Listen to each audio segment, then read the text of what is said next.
Welcome to our video. Today, our video topics is natural resource conflict resolution and sustainable development. The world economy and politics largely depend on natural resources.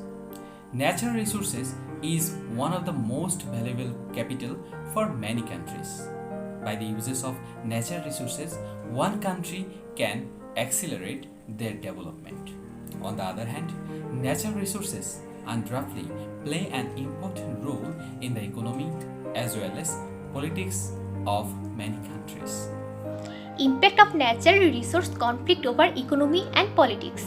Natural resources are becoming the new powerful key to defining geopolitics and securing economics.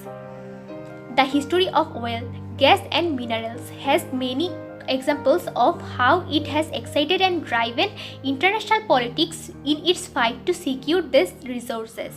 The expansion of European empires such as Campbell's for Africa in the late 19th century was closely linked to the need to obtain raw materials needed for the industrialization of European trade.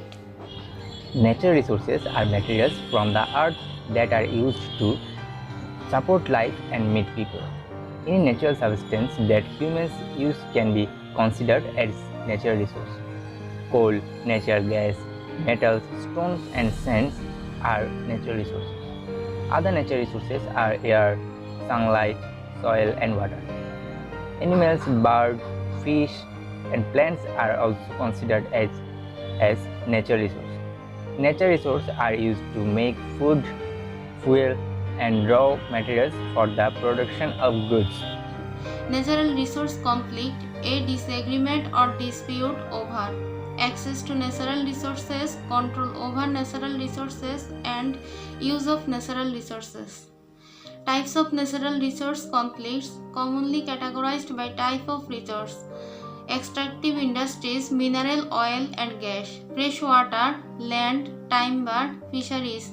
Most conflicts involve an interplay of different resources. Countries involved with natural resource conflict. Some countries involved with natural resource conflict. They are oil and gas in SA, Indonesia, the Panguna copper mine, Bougainvillea, PNG, land and water in Darfur, Sudan, oil in the CPA in Sudan, natural resource disputes in Afghanistan, oil sharing in Iraq, customary dispute resolution in Somalia, supporting constitutional reform in Bolivia, land disputes in Timor-Leste, the WRDC and the Haurani in Ecuador, inadequate conflict analysis in Nepal, fluid assumptions in Central Asia. What the solution actually?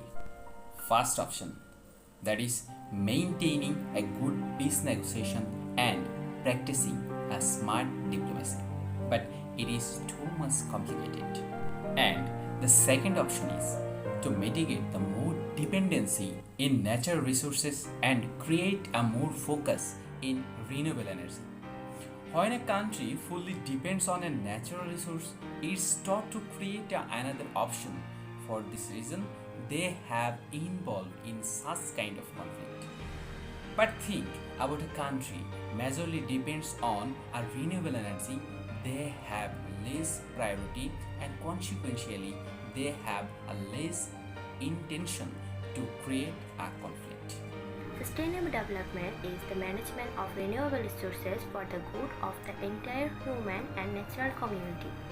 The main goal of sustainable development is to provide the resources for the use of present populations without compromising the availability of those resources for future generations and without causing environmental damage and that challenges the survival of other species and natural ecosystem.